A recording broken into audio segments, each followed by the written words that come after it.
Saporista are proud sponsors of the Wonderbird Show. Treat yourself to the wonderful taste of the Mediterranean, supplied by local artisans. Hey.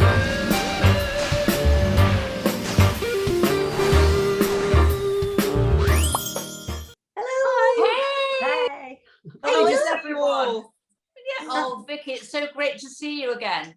Oh, thank you, for darling. being our It's great to Wonderbird. be here. Yeah, you're looking fabulous, darling. Oh, so are you. I'm loving that outfit. Thank I'm you. loving the beret. Uh, Very He does it adorable. every time. In Are you honor going to of do the you, French darling. accent, Dee? Hello, hello. Oh, very How good. are you today? But yours is better, darling. Girls. Yeah, we've lost Sherry. We don't know where she is, but hey ho, these things happen. We are, yes. What's been going on? I mean, the thing is, what I find very strange is the more that we burble on, the more we have to talk about. And I don't understand. It's like I used to do that with my mum, you know, when she was here. I used to ring her up, and then 5 minutes later, I'd ring her back, and we'd still be talking for hours and hours. And I do that with my daughter as well. I think, I don't know, does this happen?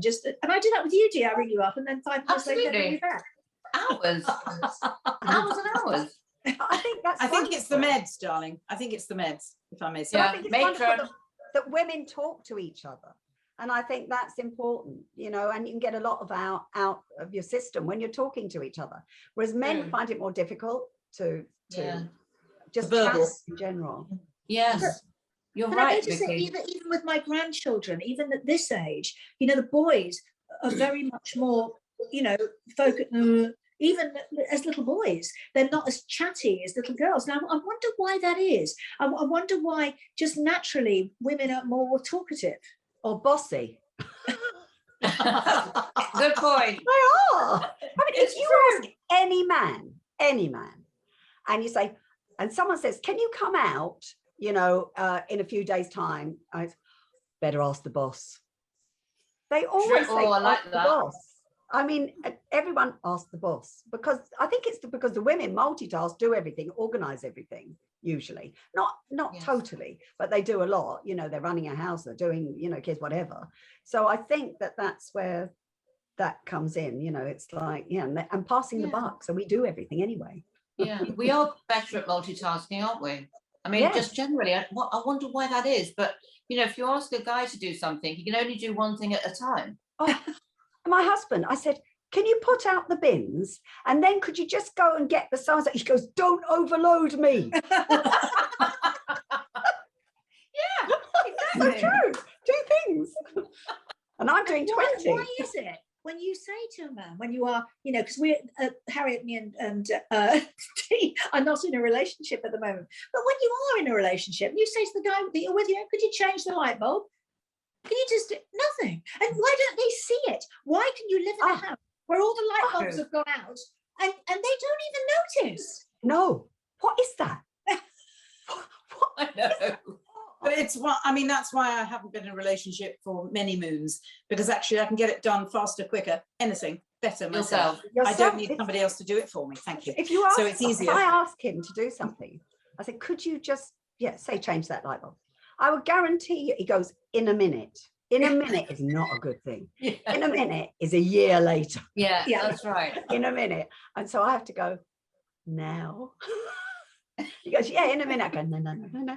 If I go now and he does it straight away, it's done. But otherwise, I know that in a minute will be 3 months minimum. Now I'm like that, and my Kira's like that, but Talia is in a minute. She's in a minute. Can you do this in a minute? She never does things straight away. Like Kira and I go, right, we want to do it now. Just do it. Because if I don't do it now, of course, I'm at this great age. If I don't do something now, I forget. There you go. So there you go. Why have I walked into the kitchen? Hang on a sec. Can't remember. Yeah, all the time. True. All the time. And the other thing is, to the garage to get some kind of fridge out there, and you go, don't know what it is. No idea. Or don't forget to pick up something from the supermarket. Don't forget. What do? You go out. What do you come back with? The thing you went out for. Of course. The one thing. Yeah. Talking of the supermarket, my husband, who unfortunately passed away about 10 years ago now, but he'd love this if I told you this. Every time I went to the supermarket, he would send me a text, and it would be like, can you get a tin of pink pig's eyes with purple spots. You know, it would sound like that to me, because it would be like something so obscure that you couldn't find it. So I would search for an hour for this thing that he wanted, and it would, and I get back and I go, "Is that what you wanted?" No, sorry. But it was weird, because he was always asking for sort of crazy things, you know, like black spaghetti with purple blobs or something. It was crazy. Girls, I've got to stop the chatter, because our dear friend and colleague is coming into our nest. It's Carrie Grant. Hi, darling. Welcome. Hello. Now, listen, I just want to start off because I want to hear all about your book. Yeah, so it's a funny thing, isn't it? I think over lockdown, everyone just sort of thought, what can I do with my creativity? So we all got writing and doing things that perhaps we hadn't done loads of before. Yeah. So at the moment, I currently have 3 different book projects I'm working on. One for Excuse me, 3? Yeah. One about mental health, one for education, and one that's about faith. So I've got 3 completely different subjects, and I'm kind of jumping from one to the other, but it's good fun. I really love doing that stuff. It's so different. I know you guys would have experienced this in some shape, but when we come into the industry, so often we were dancers or we were actors, and suddenly life has a lot more depth. Yeah. And I love this age. It feels like, I've actually got something to say, you know. How did those 3 things come about? Because they're very diverse. What was the key for them? Yeah. Well, I think most of them have come about from, I do quite a bit of public speaking work. And then from that public speaking, I think they're just sadly surprised. They shouldn't be surprised, but why a woman in their mid-50s that teaches singing would have any sense of hinterland. But I think people are surprised when they find out I do have some other stuff going on, and then that makes them really interested. And that's really good, because it really stretches me, and I love that idea of sort of learning new things and honing my skills, you know, every day. Now I've got so used to writing every day. I'm like, wow, yeah, that's so education was the other one. Education. Yeah, so education.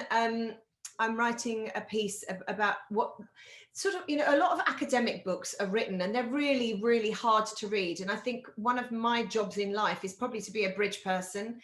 So even with the vocal coaching, you know, what's the point in telling you about what's happening with the glands on your vocal cords? You've got to play Wembley. And ultimately, that's what people want to do. I can tell you all that stuff, and if the students want that, that's great. But most people just want to sing. And similarly with education, the academics of education are not as interesting as what do people actually learn? What is curiosity? How do we inspire our children to be curious, to be good learners, to be excited about life, to feel like they're purposeful? And how do we as parents join in with that? That to me, that's where the rubber hits the road. That's the exciting stuff. So that's what I like about. Faith. Yeah, I've always had like a deep faith. So by birth I'm Jewish, and then I believe in Jesus, so I've got a bit of that going on. And I'm writing a book called The First 30 Days, and it's really about exploring faith. And I'm interested in spirituality and how faith works, and particularly at this point, I feel like, you know, a lot of the church and shul, and even, you know, even for Muslims as well, there's like that bell theory, isn't there? Well, where actually everyone's very judgmental and eventually they all meet. So we have a lot of judgment going on out there, and not a lot of grace, and not a lot of kindness. Harry, and I must ask you, have you heard of my cousin, Michelle Guinness? I have heard of Michelle Guinness, yes. Yes, because Michelle Guinness is my cousin. And so Michelle Guinness is a very interesting woman, because she is a Jewish woman who is married to a priest. Yeah. And the whole thing of their lives together is that they embrace both Judaism and Christianity. Yeah, absolutely, 100%. Well, their faiths are completely intertwined. You know, Jesus was Jewish, for goodness sake. Let's put the rabbi back in Jesus for a start. So there's a lot of stuff. There's a lot of stuff that I've got a lot of stuff to say about. And so I've just started last week. I got accepted to start a master's course because I want to get ordained.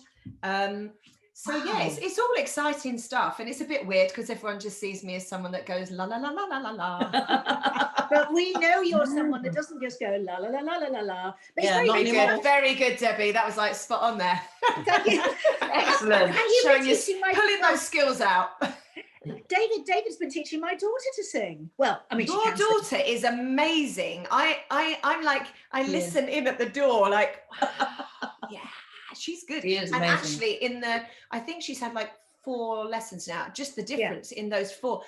You know, and the main thing, of course, she's learning technique, but the main thing is confidence. For so many of us, it's about our confidence and owning it and being like, yeah, just let me show up as I am and do my thing. And she's doing that now, and it's lovely. And then, but as you were saying before, you know, there's a great book which you must have read as well called Emotional Intelligence. Yeah, I know. Yeah.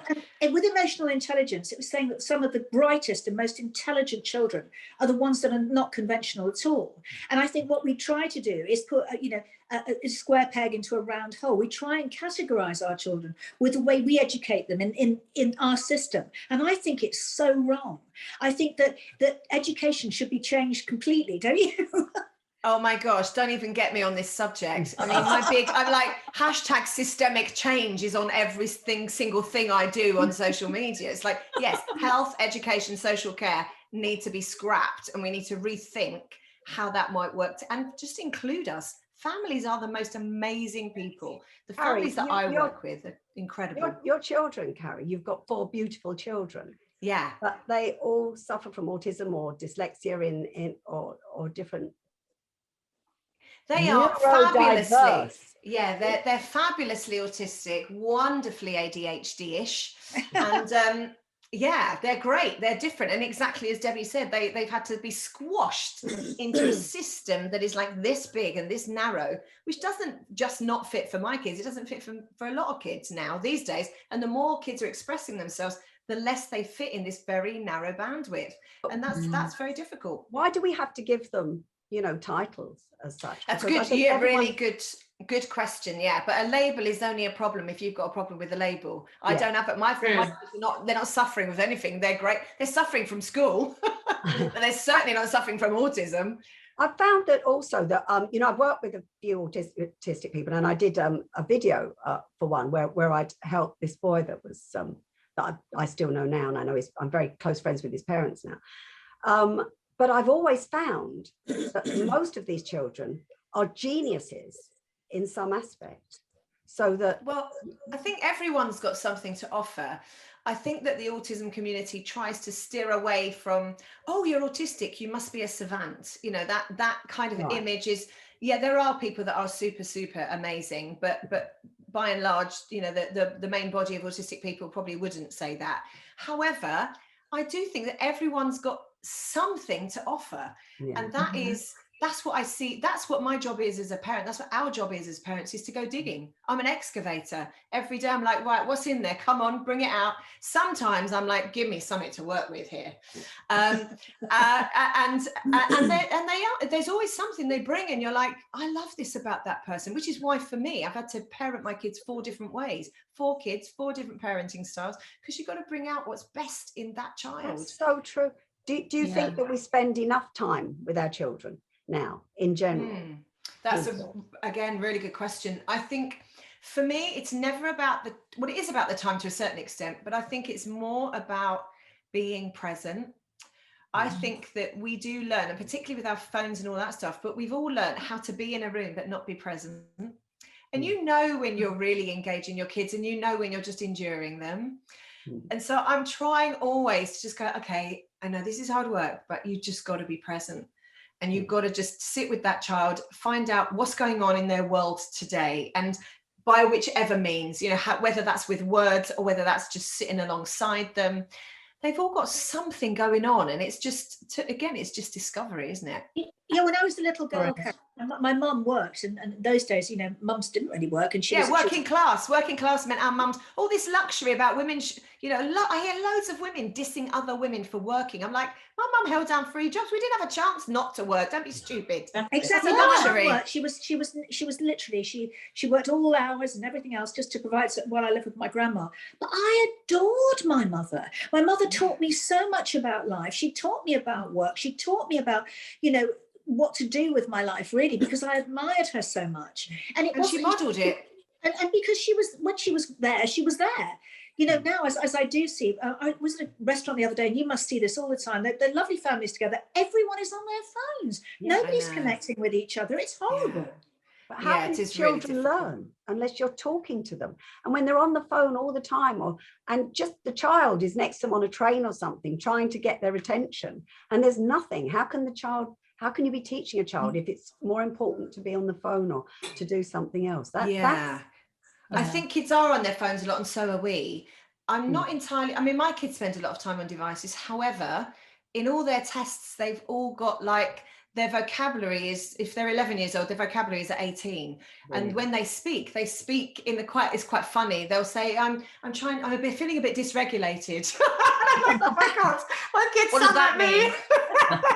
So I can't regulate my emotions, you know. It's just like, you know, and they've got that language really young, because we do talk loads.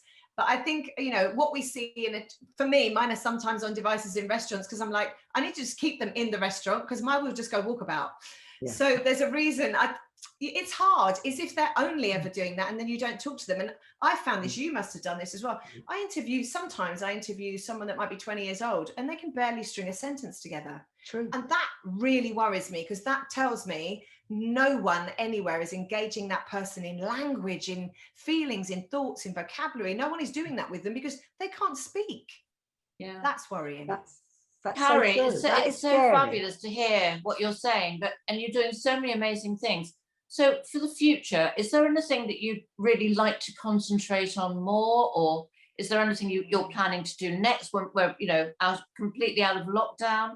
Because I know you were saying that in lockdown you were, you know, it was a real challenge for you to fit everything in around your kids, etc. Yeah. So what do you want to do next? Well, I've got all these podcasts coming up. So I'm doing a few podcasts, which is great. One's about music, one's about loneliness, one's about adoption. So all those series are really, really good fun. But my big thing, actually, I have like what I call form and flow. So I have set things that I know I want to achieve this in the next few weeks or whatever.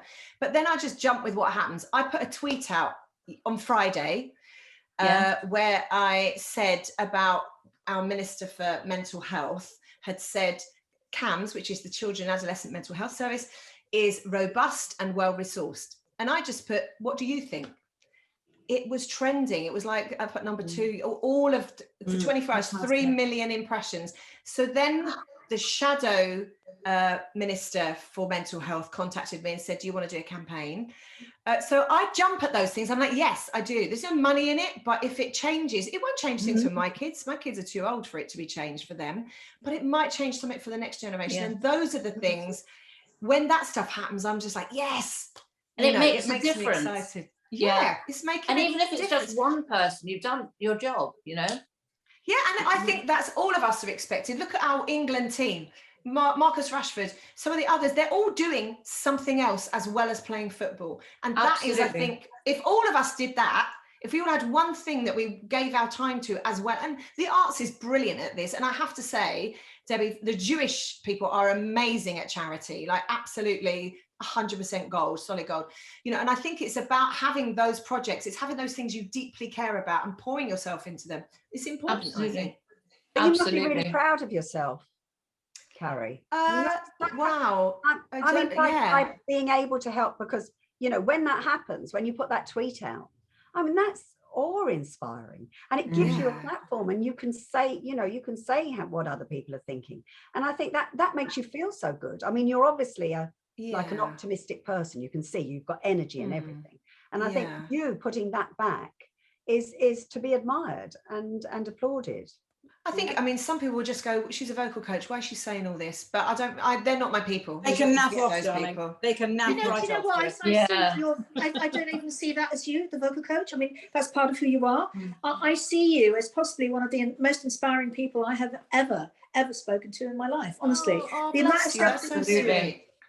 Really. Well, I just feel like we've got so much to offer, and the older I get, the more I'm like, wow, I didn't realize when I was young that you hit this seam of gold when you're like in your 50s. And wow, why are we not seeing this? We need us on the screen. But the thing is, women before didn't have those opportunities. It's the women who've gone before us who, when we reach 50, 60, 70, etc., we now have potential and opportunities that we never had before. And again, we stand on the shoulders of giants, for we sure. really do, and How we're doing lovely. it for the next generations as well. Because people didn't at 50s, you were having your menopause, which was either laughed at or not talked. Oh, she's going through the change, or not talked about at all. Yeah. Nowadays, we have a voice, and we can celebrate that.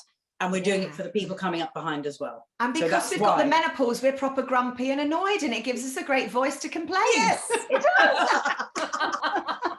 And by the way, Carrie, I've got to say, loving your hair, darling. Oh my gosh, you should have seen it an hour ago. It didn't look like this. The colour is so great, We're though. all the same, darling. However we get ourselves together is impossible. But please, Carrie, I'm going to do this to you again. Will you come back again, please? I know you've probably been a guest who's been on more than anybody else, and that's because we absolutely love you. And unfortunately or fortunately, Sherry's not here today because I know that she loves you very much. Please send love. Vicky is here as as a stand-in, Sherry, but a wonderful Vicky who we've wanted to have in for ages as a guest presenter. So we were lucky to get her today. But Carrie, thank you. Thanks you for having everything. me. Thank you, Your darling. inspiration, your love, and your just your general wonderfulness. Amazing. Love you. See you again soon. Wow. Oh, That was She is so amazing. inspirational. That diversity and that power and that woman is just wonderful. That was so brilliant. Isn't she the most fantastic guest? She is I so know. inspirational, so What an diverse, amazing so lady. powerful. inspirational, and her intelligence is amazing. I just love talking to her. And to work. Amazing. I mean, to write a book. Yeah, 3 books. Do singing Three books. coaching. Three books, darling. books. Not one. yeah, And a mother. And yeah. looking after everyone. And I mean, Yeah. like she's superhuman. Yeah, You know, I think she might She be. is. And she's happy and just got Yes. so much joy de vivre about her. It's Yeah, lovely. A real Oh, giver.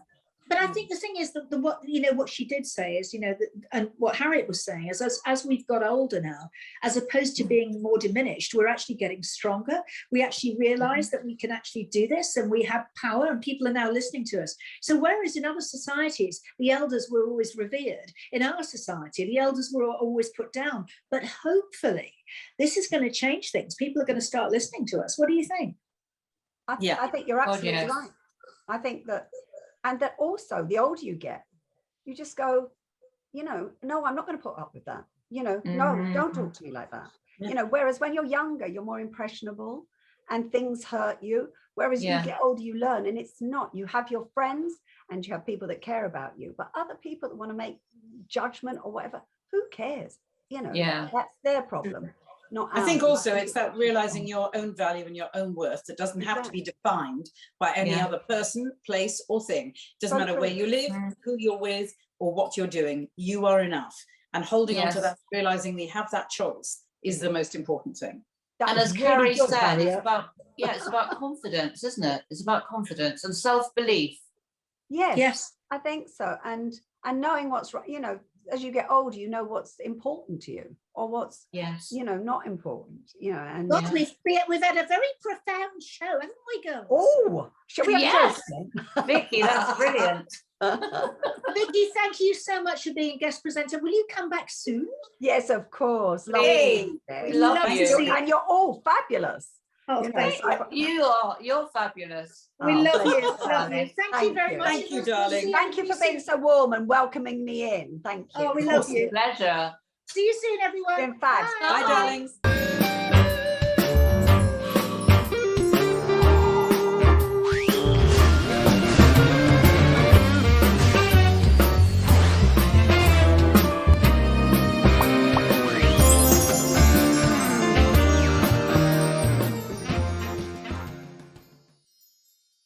Saporista are proud sponsors of the Wonderbird Show. Treat yourself to the wonderful taste of the Mediterranean, supplied by local artisans.